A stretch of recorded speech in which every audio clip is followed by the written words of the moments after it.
Oracle co-founder Larry Ellison predicts AI surveillance will be part of our everyday lives in the future. Ellison said AI will soon play a major role in monitoring society through a vast network of interconnected cameras. The police will be on their best behavior because we're constantly watching and recording everything that's going on. Citizens will be on their best behavior because we're constantly recording and reporting everything that's going on. Every adult will need a new government-issued digital ID. A digital ID. Having all of your personal information stored in one place. We will spare no effort to make Europe an AI continent. To integrate you into this great reset. So how soon could central bank digital currencies become a reality? We should be helping countries to develop a national digital infrastructure. Imagine every purchase you make, every app you use, every place you visit, all contributing to a single digital profile, a personal digital identity. This way, many details of your life could be stored in a unified digital record. That profile might eventually connect with your bank, your doctor, your employer, government agencies, and even your car. This isn't science fiction. It's a vision that organizations like the World Economic Forum are advocating, and that governments and tech companies are gradually moving toward. The rollout of this digital ID infrastructure is truly global and coordinated. Oracle founder and billionaire Larry Ellison emphasizes the need to feed AI systems an immense amount of all available government data. For what government should do in terms of its digital infrastructure, digital ID, data centers, and so on. The first thing a country needs to do is to unify all of their data so it can be consumed and used by the AI model. Basically, I have to tell the AI model as much about my country as I can. If you want to improve population health, you have to take all of your healthcare data, your diagnostic data, your electronic health records, your genomic data. The benefits are clear. Digital ID will make our interactions with each other and with the state faster, cheaper, and more reliable. Stay with me. This isn't some distant future. Steps toward it are already underway. Facial recognition can now spot suspects in real time from live video, tracking organized criminals at borders, in public spaces, even helping find missing people. There are cameras on top of the van that scan everyone's faces as they walk past. Tony Blair is a technocrat. He believes basically that the people at the top need to decide everything themselves. And if you could have total control over everybody, everything would be wonderful.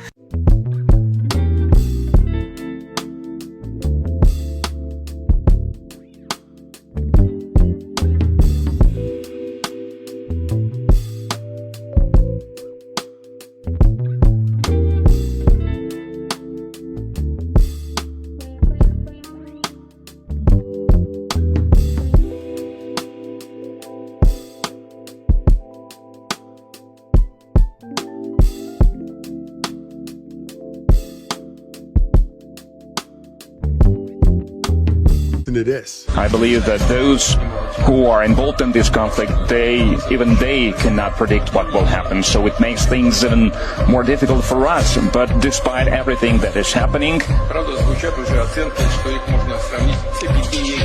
well, there are some estimates that you can compare this situation with the coronavirus pandemic that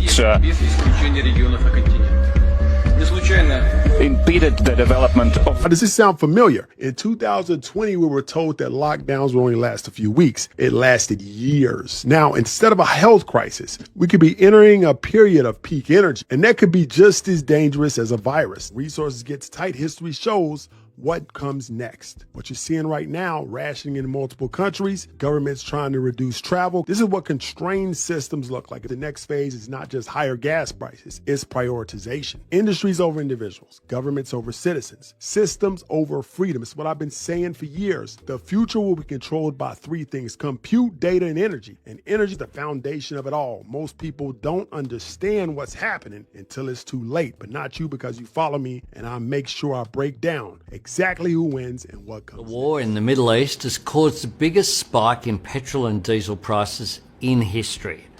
Australia is not an active participant in this war, but all Australians are paying higher prices because of it. And the reality is, the economic shocks caused by this war will be with us for months. The months ahead may not be easy. I want to be upfront about that. No government can promise to eliminate the pressures that this war is causing. I can promise we will do everything we can to protect Australia from the worst of it. Thursday, April 2nd, from 10 o'clock in the morning to 12:30 in the afternoon Central Time, there is going to be an emergency test. You have now been warned. Now let me explain why. The Texas Division of Emergency Management is required to do these tests to make sure that their emergency preparedness system is working properly. That's why you're driving on the highway. You might see a sign that says, "Get ready for the emergency preparedness test." They just want everybody to know that on Thursday, April 2nd, they are going to start doing this test. And listen, this is statewide. It's coordinated with each city. These alerts are really important because they let the public know about severe weather, natural disasters, or some sort of public threat. And that's how they can get that information out to the masses and quickly.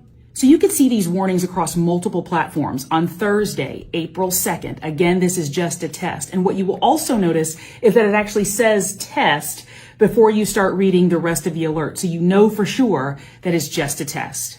I'm talking about school districts, universities, colleges, cities, police, fire, emergency personnel. Everyone is going to be involved in this tomorrow. Again, Thursday, April 2nd, but it's just a test. We're going to be involved in a drill, an emergency drill, on Thursday, April 2nd. This is critical. This is important. This is literally a matter of life and death. And that's not an overstatement of the role of warning systems and receiving these messages. They can save your life and they can save those you love. You've all heard me say time and time again at press conferences that we've had related to weather emergencies is that we need everyone to sign up to receive alerts through warncentraltexas.org. I'm going to spell that out. WARN centraltexas.org. warncentraltexas.org.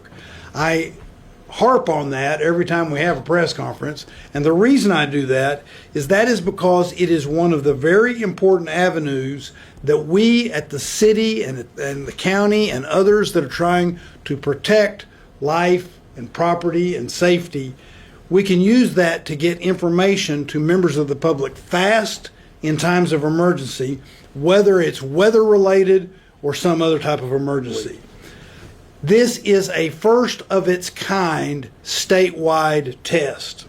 And in this first of its kind statewide test, all partners with emergency alert capabilities are being asked to participate on Thursday. Our hope is that by working together, we can ensure that no one is left in the dark, no one is surprised or unprepared if we happen to have a disaster strike. Farmers plant in the spring. Right now, we are shutting down the critical ingredients to most European factories who make fertilizer, right? Okay. And so by the time that gets through, whenever it gets through, it's going to be too late to make the fertilizer. You're going to miss the whole spring season. So I don't know. I just saw a headline, Goldman Sachs, leading member of the New York Fed, says that it's going to be shut down for 21 days, right? Yeah. Miss the planting season. So if you look at the material coming through that's critical to chip production, the material coming through the straits that's critical to fertilizer and food, and the material coming through that's critical to energy, you're talking about massive dislocation of the global economy. And if it goes on for long enough, I mean, we have Peru, Thailand, other people talking about doing COVID kind of shutdowns to save gas, but you're talking about intentionally shutting down the global economy. And it didn't start with Iran, and it didn't start with the United States. It started with the City of London. Lloyd's of London shut down the straits with all their insurance company friends and reinsurance company friends, right? So the city shuts down the straits, and now the Iran is helping supposedly to keep it shut down. Yeah. Do you buy that story that the U.S. military is helpless? No, but what I struggle with is it seems like a lot of countries and citizens across the world are going to suffer as a result of this war and as a result of the blockade of the Strait of Hormuz. So there will be global disorder and chaos to a large extent. And even if you look at Japan, they're especially vulnerable. But in the Second World War, Japan did Pearl Harbor, at least that's the common story, because they were shut off from the oil market. So when countries are in desperate position, they're going to take desperate measures. So this could easily lead to a much larger world war, this conflict in the Middle East. So that's a huge gamble then that the global elite, for example, are taking, because they run a risk themselves too. If we have a nuclear escalation and a nuclear holocaust, what's in it for them? Well, what's in it for them is implementing the control grid and depopulation together. Yeah. That's what's in it for them. If this is, because we don't know yet. I think it's too early. I can't tell whether you're looking at massive incompetence on the basis of the U.S. or you're looking at an intentional desire to shut down. So this is COVID 2.0. Yeah. Because, this is how you shut down. This is a new excuse to shut down to preserve energy and food. I think the big problem here is famine. So you have seen the new administration in the United States systematically cut the domestic funds that are available to support food for poor people in emergencies, as well as the USAID and State Department aid to protect countries that have emergencies, like food. So you have, 25 maybe $1 billion traditionally that the U.S. had available to stop famines. That money is all cut, and now you have something that's creating the conditions of famine.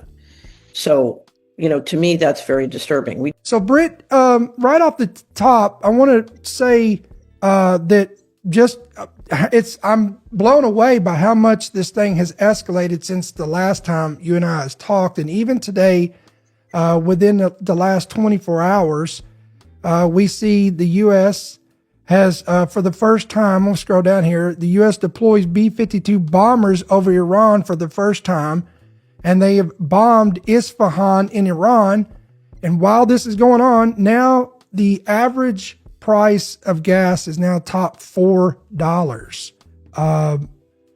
And where is there any end in sight? Do you think there's going to be a reprieve to that? In just a minute, I'll show you the latest post that Trump made on his Truth Social account regarding this.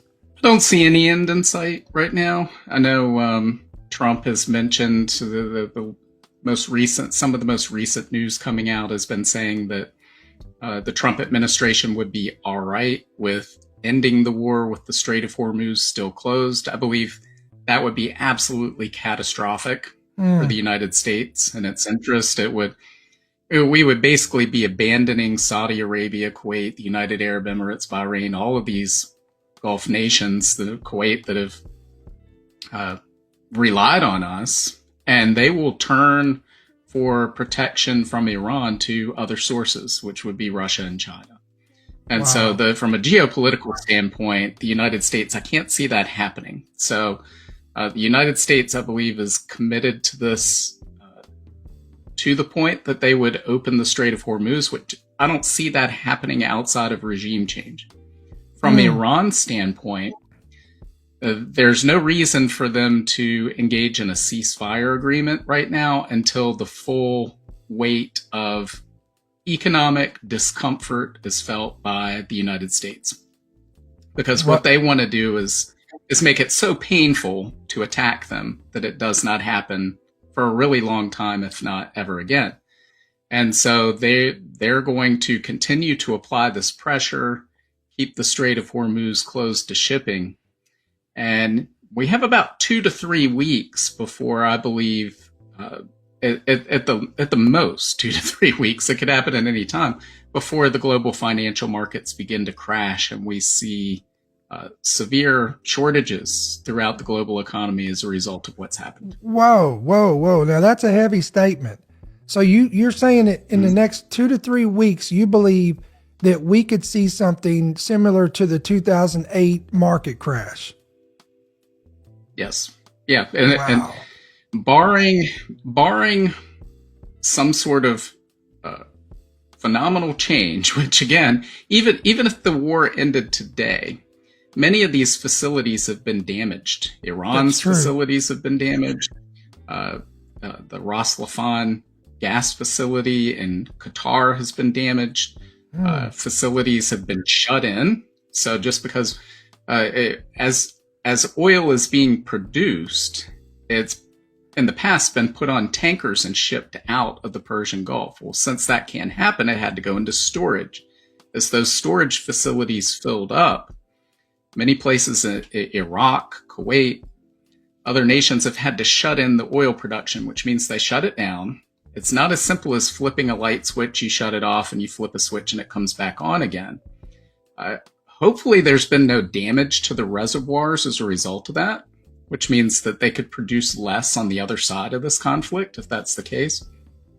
But it's going to take weeks, perhaps months, and in some cases with Ras Laffan and Qatar, they've already said 3 to 5 years before the damaged facilities can be rebuilt, because some of these component parts already have a 2 to 3 year delay in being delivered from their manufacturers. So this is not something that's going to resolve quickly, even if the war ended today. And then this has huge impact on the global economy because, unlike 2008 and even the COVID pandemic, central banks can't come to the rescue and print dollars, print euros, print yen, and bail everything out. They cannot print oil. Your movement going forward will be restricted. The measures are already in place to be implemented. If you want to get done things that you're putting off, I would advise you to get it done before you can't travel and get the things you want. They're talking about trying to eliminate gas from homes, that natural gas that you use. And what if they turn off the electricity because they feel you don't need to cool your home right now? You're going to like not being able to travel to certain places on an airplane? It's coming. The lockdown's coming. You can go ahead and say, you big Miss Fear, doom and gloom woman. You go ahead and think whatever you want because you're going to be caught into it. Keep being in denial. It's coming. In the next 24 hours, the world as we know it will likely change. If you're watching this video right now, I'd like you to reshare it. I want everyone, we need to get this out. Because we're living in a time right now that we've never seen before. Not just in America, but this is a global crisis that we're getting ready to fall into. It is all pre-planned. It was designed this way.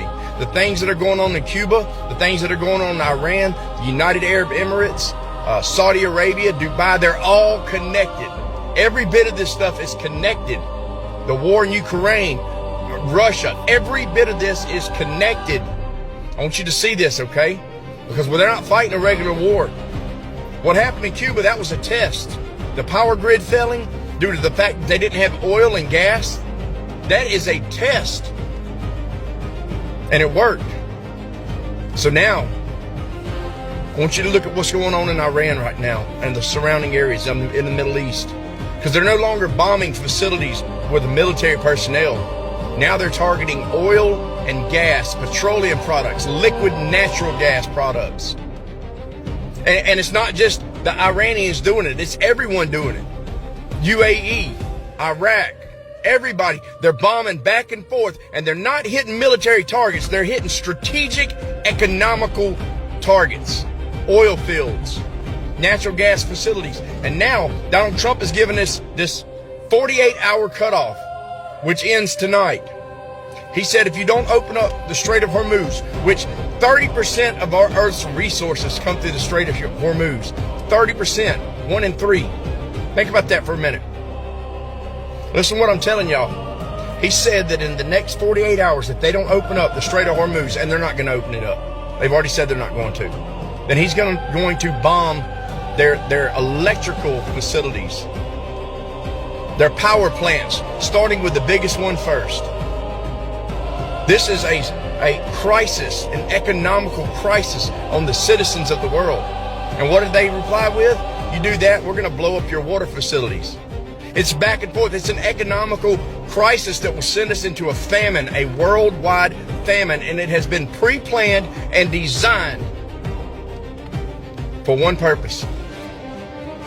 One purpose only. These people right now, they are working together in order to drive us into a one world government. This is the Great Reset, which was always just a conspiracy until we see it coming to pass. It's the Great Reset. Open your eyes, folks. This is biblical. Biblical.